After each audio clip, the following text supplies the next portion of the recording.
இறைவா நீயே அனைத்தும். இறைவா நீ நன்றாக இருக்க வேண்டும். அன்புடன் அகத்திய மாமுனிவர் பொதுவாக்கு. நாராயண ரகசியம்.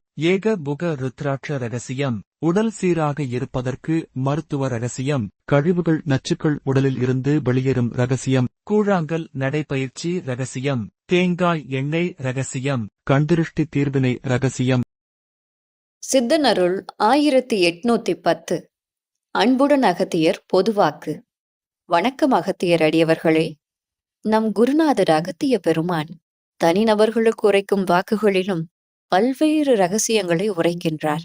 அதில் தனிப்பட்ட விஷயங்களை தவிர்த்துவிட்டு பொதுவாக அனைவருக்கும் தெரியப்படுத்த வேண்டிய, அனைவரும் கடைபிடிக்க வேண்டிய, அனைவரும் உணர்ந்து கொள்ள வேண்டிய விஷயங்களும் இன்னும் மனிதர்களுக்கு தெரியாத தெய்வ ரகசியங்களை, இயற்கை மருத்துவ குறிப்புகளை எல்லாம் குருநாதர் வெளிப்படுத்தும் பொழுது அவை அனைவரும் அறிந்து கொள்வதற்காக பதிவு செய்யப்படுகிறது. சமீபத்தில் விஷ்ணு பக்தர் ஒருவருக்கு அவருடைய புண்ணியத்தின் பலனாக காசியில் குருநாதர் அகத்திய பெருமான் வாக்குகளை உரைத்த பொழுது கூறிய நாராயண ரகசியம். அப்பனே, நல்விதமாக ஆசிகள் அப்பா. இறைவன் அருளால் தான் நீ செயல்பட்டுக் கொண்டிருக்கின்றாய் என்பேன் அப்பனே. இனிமேலும் நாராயணன் உன்னை நகர்த்துவான் என்பேன் அப்பனே. நாராயணன் அருள் பரிபூரணம். அப்பனே, நாராயணன் அருள் பரிபூரணமாக இருக்கிறது. அப்பனே, நிச்சயம் எவை என்று அறிய அறிய நிச்சயம் ஏழுமலையான் உன்னை அழைப்பான் என்பேன் அப்பனே. அப்பொழுது அப்பனே, சந்திரனின் அப்பனே எவை என்று கூட இன்னும் அதிகரிக்கும் பொழுது இன்னும் அப்பனே, மனநிலைகள் அப்பனே பின் எவ்வாறு என்பது கூட மாற்றம் ஏற்படும் என்பேன் அப்பனே. அப்பனே, பின் நிச்சயம் பின் சந்திரன் உன்னை அங்கு அழைப்பான். அப்பனே, நிச்சயம் சந்திரனும் நாராயணனும் அப்பனே, சுக்கிரனும் அனைவரும் ஒன்றே. அப்பனே, சந்திரனும் கூட சுக்கிரனும் கூட அப்பனே ஒன்றாக இணைந்ததுதான் அப்பனே நாராயணனே. அப்பனே, சந்திரனும் சுக்கிரனும் இணைந்தது அப்பனே புதன். அப்பனே, புதன்தான் அப்பனே பின் எவை என்று அறிய அப்பனே, நிச்சயம் பின் பெருமாள். புதன் கிரகத்தின் அதிபதி மகாவிஷ்ணு. அப்பனே, இவ்வாறு நிச்சயம் இருக்கும் பொழுது, நாராயணன் அருள் பரிபூரணமாக இருக்கும் பொழுது கவலைகளை விடு, நன்மையாகவே முடியும் அப்பா. இதனால்தான் அப்பனே, மனிதர்களை புண்ணியம் செய்யுங்கள் புண்ணியம் செய்யுங்கள் என்றெல்லாம் சித்தர்கள் செப்பிக்கொண்டே இருக்கின்றார்கள். தாம் செய்த புண்ணியங்களுக்கேற்ப யாங்கள் சித்தர்கள் அழகாகவே வந்து காத்து அனைத்து இடங்களுக்கும் அழைத்துச் செல்வோம் என்பேன் அப்பனே. ஆசிகள் ஆசிகள் அப்பா. குஜராத்தைச் சேர்ந்த அகத்தியர் பக்தர் ஒருவருக்கு குருநாதர் கூறிய ஏகமுக ருத்ராட்ச ரகசியம். பக்தர்: குருவே, ஒருமுக ருத்ராட்சம் என்ற பெயரில் முந்திரி பருப்பு வடிவத்தில் இன்று சமூகத்தில் உலகமெங்கும் வியாபித்திருக்கின்றது. ஒரு முகம் உருண்டை வடிவில் இருப்பது எங்கு கிடைக்கும்? அப்பனே, எதை என்று அறிய அறிய முந்தனுக்கு அதெல்லாம் தேவையில்லை என்பேன் அப்பனே. யான் எங்கு இருக்கின்றது என்று சொல்லிவிடுவேன். ஆனாலும் நீ அங்கு செல்ல மாட்டாய் என்பேன் அப்பனே. அதனால் யான் சொல்லியும் செய்யவில்லை என்றால் அதுவும் பாவமாக ஏற்படும் என்பேன் அப்பனே. குருநாதரிடம் ஒரு விஷயத்திற்காக கேட்டு அதை குருநாதர் சொல்லி பின்பற்றாவிட்டால் பாவங்கள் ஏற்படும். ஆனால் நிச்சயம் சொல்வேன், நீ செய்ய போவதில்லை என்பேன் அப்பனே. அதனால் எத்தனை முகம் ஆனாலும் சரி, ஏதாவது ஒரு ருத்ராட்சத்தை பயன்படுத்து. மீதியை யான் பார்த்து கொள்கிறேன் அப்பனே. குருவே, நான் ஒருமுக ருத்ராட்சத்தை அணிய விரும்புகிறேன். அது எங்கு கிடைக்கும்? குருநாதர் அகத்திய பெருமான்: அப்பனே, அதை தேடித்தான் கண்டுபிடிக்க வேண்டுமே தவிர நிச்சயம் அது யார் கையிலும் இல்லையப்பா. இதுவரை உண்மையான ஒருமுக ருத்ராட்சம் எவருக்கும் கிடைக்கவில்லை.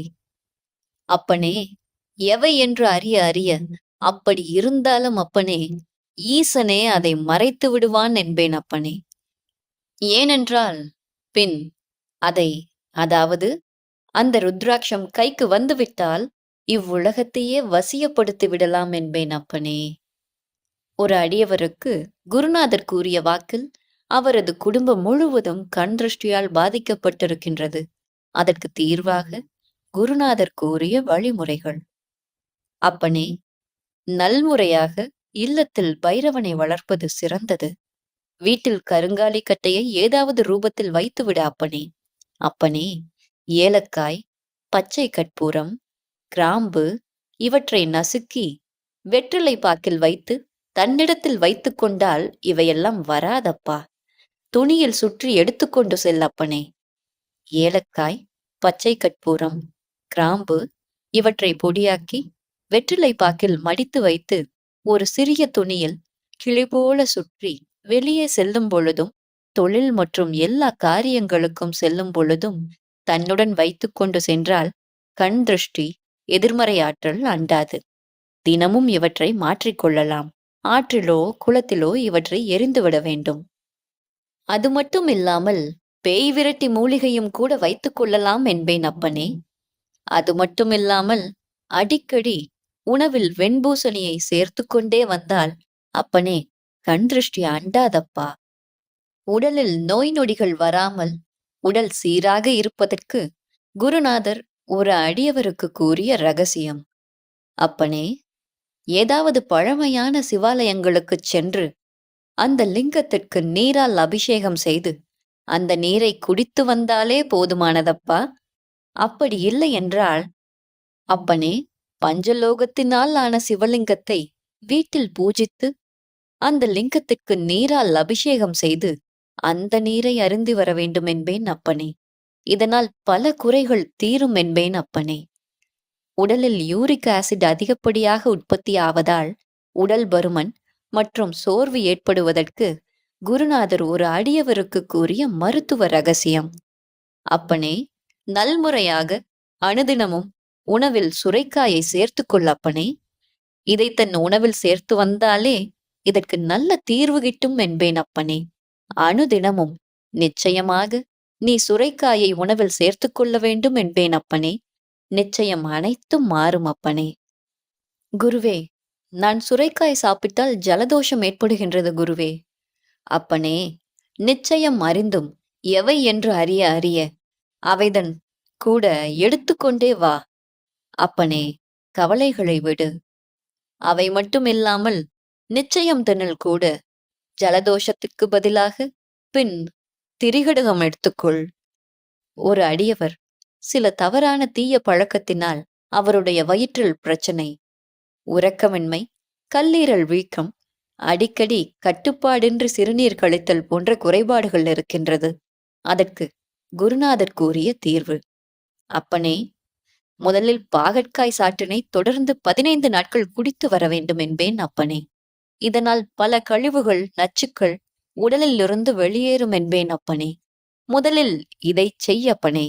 உன் பழக்கங்களை எல்லாம் உடனடியாக நிறுத்த அப்பனே. ஒரு பெண் அடியவருக்கு மாந்திரீகத்தால் சில தேவையில்லாத உணவுப் பொருட்கள் கொடுத்து அது உடலில் சேர்ந்து விட்டது.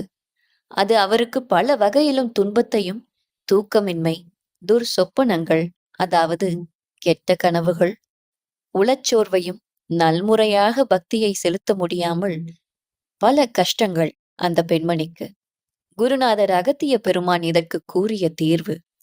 அம்மையே, அனுதினமும் காலை வேளையில் வெறும் வயிற்றில், அதாவது 1 மாதம் தொடர்ந்து முள்ளங்கிச் சாற்றினை பருகி வர வேண்டும். இதனால் சில பின் எவை என்று அறிய அறிய பிற அழுக்குகளும் கூட உடலில் எதை என்று கூட தானாகவே வெளியேறும் அம்மையே. தொடர்ந்து இதை நீ நிச்சயம் பருகி வர வேண்டும் என்பேன். உயர் இரத்த அழுத்தத்தால் பாதிக்கப்பட்ட ஒரு பெண்மணி அவருடைய இளம் வயது மகனும் இதே உயர் இரத்த அழுத்தத்தினால் பாதிக்கப்பட்டிருக்கின்றார். இருவரும் உடல் பருமன் உடையவர்கள். குருநாதரிடம் உடல் பருமன் மற்றும் உயர் இரத்த அழுத்தத்திலிருந்து மீண்டு வர தீர்வினை கேட்டபொழுது, இதனால்தான் அனைவருக்குமே சொல்லிக் கொண்டிருக்கின்றேன், கோபம் கொள்ளாதீர்கள், கோபம் கொள்ளாதீர்கள் என்று. எதை என்று? நிச்சயம் கோபத்தையும் கூட நீ கட்டுப்படுத்த வேண்டும் அம்மையே. அனுதினமும் தியானங்களை மேற்கொள்ள வேண்டும் அம்மையே. பின் அமைதியாக இரு. நிச்சயம் தனில் கூட அம்மையே. பின் நிச்சயம் நடைப்பயிற்சியை விட்டுவிடாதே. அனைவருக்குமே சொல்கின்றேன், அறிந்தும் கூட. இதனால் நிச்சயம் அமைதியாக இருங்கள். குருவே, கோபத்தை கட்டுப்படுத்துவதற்கு வழி தாருங்கள். அம்மையே, யான் சொல்லிவிட்டேன் அம்மையே. ஏற்கனவே. இருந்தாலும் அம்மையே, கற்களின் மீது நட. கூழாங்கல், அதாவது ஆற்றுப்படுகையில் இருக்கும் உருண்டை கற்கள் மீது அனுதினமும் காலில் செருப்பு அணியாமல் 20 நிமிடம் நடைப்பயிற்சியை மேற்கொள்ள வேண்டும். இதனை பற்றி குருநாதர் ஏற்கனவே வாக்குகளில் தெரிவித்திருக்கிறார். சிலருக்கு நரம்பு பிரச்சனை, உடல் பருமன் பிரச்சனை, உயர் இரத்த அழுத்தம், உடல் வலி, கால் வலிகளுக்கு குருநாதர் தீர்வாக இதனை பற்றி தெரிவித்திருக்கிறார். இதனால் இரத்த ஓட்டம் சீராகி உயர் இரத்த அழுத்தம் கட்டுக்குள் வரும். தற்போது பூங்காக்களிலும் இதுபோன்ற கற்களை கொட்டி நடைபயிற்சியை மேற்கொள்கின்றனர். குருவே, உலகத்தில் தற்போதைய காலகட்டத்தில் இன்னும் பல பேர் பிளட் பிரஷர் நோயால் அவதியுறுகின்றனர். அறிந்தும் கூட இதற்கு சிறந்த பின், அதாவது நிச்சயம் மிதிவண்டி மிதித்தல், நிச்சயம் தனில் கூட ஓடுதல், நடத்தல். குருவே, உடற்பயிற்சி கூடத்தில் சேர்ந்து கொள்ளலாமா? தாராளமாக செல்லலாம். உயர் இரத்த அழுத்த பிரச்சனைக்கு எந்த மாதிரியான உணவுகளை எடுத்துக்கொள்ளலாம் குருநாதா? அம்மையே, நிச்சயம் 1 வாரம் தொடர்ந்து நிச்சயம் தனுள் கூட, பின் முள்ளங்கி எனும் சாற்றை வெறும் வயிற்றில் அருந்தி வா. சில கழிவுகள் உள்ளே இருக்கின்றது. அதை முதலில் வெளியே அனுப்ப வேண்டும். இதற்குப் பிறகு என்ன செய்ய வேண்டும் குருவே? முதலில் இதை செய்யுங்கள். இதன் பிறகு உங்களுக்கே தெரிந்துவிடும் என்பேன். குருவே, என்னுடைய மகனுக்கு இளம் வயதிலேயே இந்த உயர் இரத்த அழுத்தம் வந்துவிட்டது. இதற்கு தீர்வு வேண்டும். அருளுங்கள். அவருடைய மகன் துரித உணவு எனப்படும் ஃபாஸ்ட் ஃபுட் உணவு கடைகளில் கிடைக்கும் உணவு வகைகளை, செயற்கை உணவுகளை அதிகமாக உண்ணும் பழக்கமுடையவர். அப்பனே, நீ உண்ணுவதெல்லாம் நிறுத்த வேண்டும். பின் கீரை வகைகளை உட்கொள்ள நன்று. அதாவது அப்பனே, பொன்னாங்கண்ணி, கரிசலாங்கண்ணி, காசினிக்கீரை, மணத்தக்காளி, கொள்ளு, இந்த மூலிகைகளை அப்பனே எதை என்று அறிய அறிய யான் ஏற்கனவே தெரிவித்து விட்டேன் அப்பனே, பல உரைகளிலும் கூட. பச்சை காய்கறிகளையும் கீரைகளையும் கூட அப்படியே உண்ண வேண்டும் அப்பனே, நல்விதமாகவே. இதனால்தான் சொல்கிறேன் அப்பனே, சில செயற்கையான உணவுகளை விட்டுவிட அப்பனே. அப்பனே, நிச்சயம் தனில் கூட அறிந்தும் எதை என்று புரிய அனைத்தும் எண்ணெயில்தான் உள்ளதப்பா. அவையெல்லாம் அப்பனே, இதற்குத்தான் எண்ணெயையும் குறைக்க வேண்டும் என்பேன் அப்பனே. எண்ணெய்களில் பொரித்த வறுத்த உணவுகள். சரியாகவே அப்பனே, சில காலம் பின், அதாவது தேங்காய் எண்ணெய் அப்பனே சமைத்து உண்ணுதல் அதிசிறப்பு தரும். குருவே, நாங்கள் தேங்காய் எண்ணெயில் பழக்கமில்லை. இயற்கையாக ஆட்டி எடுக்கும் கடலை எண்ணெயை பயன்படுத்தலாமா? அப்பனே, இதையும் உட்கொள்ளலாம். குருவே, உடல் முழுவதும் சுத்தப்படுத்துவதற்கும் உடலில் உள்ள, குறிப்பாக வயிறு பகுதிகளில் தேவையில்லாத கொழுப்புகளை வெளியேற்றுவதற்கு என்ன செய்வது? அப்பனே, அறிந்தும் கூட ஒன்றைச் சொல்கின்றேன். அதிகாலையிலே எழுந்து முருங்கை இலைகளை கூட கசக்கி அப்பனே, அதாவது பின் நல்விதமாகவே அப்பனே, நிச்சயம் அப்படியே கரைத்து அப்பனே பின் அருந்த நன்று. இதை நாளை பொழுதிலிருந்தே இவன் செய்ய வேண்டும். முருங்கை இலைகளை சுத்தப்படுத்தி அரைத்து அதை வடிகட்டாமல் அப்படியே குடிக்க வேண்டும். குருவே, என்னுடைய மகளுக்கும் தோளில், கைகளில் தோல் உரிதல், அலர்ஜி பிரச்சனை இருக்கின்றது. அப்பனே, இதற்கும் காரணம் எண்ணெய் தானப்பா. உணவில் எண்ணெயை குறைத்து கொண்டாலே நோய்கள் வராதப்பா. செயற்கையை நாடி நாடி அனைத்தையும் மனிதர்கள் நோய்களை வரவழைத்துக் கொள்கின்றார்கள் என்பேன் அப்பனே. யான் ஏற்கனவே சொல்லியிருந்தேன் அப்பனே, நிச்சயம் தனில் கூட புற்று மண்ணை உடம்பில் பின், அதாவது 5 நிமிடங்கள் அல்லது 10 நிமிடங்கள் பூசி ஊற வைத்து, நிச்சயம் தனில் கூட அவை மட்டும் இல்லாமல் வேம்பு, வேப்பிலையை அரைத்து உடலில் பூசி, இலைகளையும் கூட பின் நன்முறையாகவே அறிந்தும் கூட அதைதன் கூட 5 நிமிடங்கள் 10 நிமிடங்கள் பின் உடம்பில், அதாவது கசக்கி, அதாவது பின்ன ஊற வைத்து, நிச்சயம் தனில் கூட சில மூலிகைகளால் ஆன பொடிகளை, ஏலக்காய், பச்சை கற்பூரம், கிராம்பு, துளசி, வில்வம், வேப்பிலை, பயத்தமாவு, கடலை மாவு, பூலாங்கிழங்கு உள்ளிட்ட ஸ்நான பொடி இதில் நீரில் விட்டு நீராடி வந்தாலே நிச்சயம், பின் நீராடி வந்தாலே போதுமானது. பின் இதை ஏற்கனவே உரைத்தேன். நிச்சயம்தனில் கூட அவை மட்டும் இல்லாமல் சூரியன், பின் அதாவது சூரிய வெளிச்சத்தில் நிச்சயம், அதாவது அனுதினமும் சூரிய நமஸ்காரம் செய்து கொண்டே வந்தால் இதனால் நிச்சயம்தனில் கூட மாற்றங்கள் ஏற்படும் என்பேன் அப்பனே. அதிகாலையில் எதை என்று சூரியன் முன்பு நின்றால் அம்மையே, சூரியனின் வெளிச்சத்தில் இருந்து வரும் சக்திகள் தோளில் படும் பொழுது அவை மாறும் என்பேன். அதிகாலையில் சூரியனை பார்த்து நின்று வந்தாலே போதுமானது அம்மையே. அது மட்டும் இல்லாமல் இது அனைத்து நோய்களுக்கும் பின் தீர்வு சொல்லிவிட்டேன். குருவே, என் மகளுக்கு அடிக்கடி கண் திருஷ்டி தோஷம் ஏற்படுகின்றது. இதற்கு தீர்வினை தாருங்கள். யான் ஏற்கனவே, அதாவது வெள்ளை பூசணிக்காயை கூட நல்விதமாக, அதாவது அனுதினமும், முடியாவிடலும் வாரத்திற்கு 3 நாட்களாவது நிச்சயம்தனில் கூட பின் இதைத்தன், அதாவது அதன் சாற்றினை, அதாவது அப்பனே வெள்ளை பூசணியின் சாற்றை அருந்தி வர சிறப்பு தரும் என்பேன் அப்பனே. யான் கூறியதை கடைபிடித்தாலே போதுமானது என்பேன் அப்பனே. குறைகளே வராதப்பா. நிச்சயம்தனில் கூட.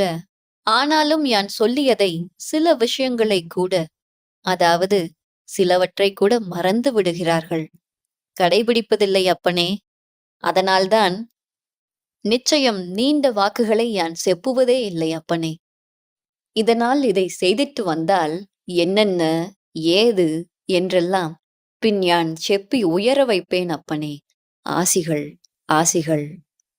சித்தனருள் தொடரும். ஓம் அன்னை ஸ்ரீ லோபாமுத்ரா உடனுரை தந்தை அகத்திய மாமுனிவர் திருவடிகளில் சமர்ப்பணம். சர்வம் சிவார்ப்பணம்.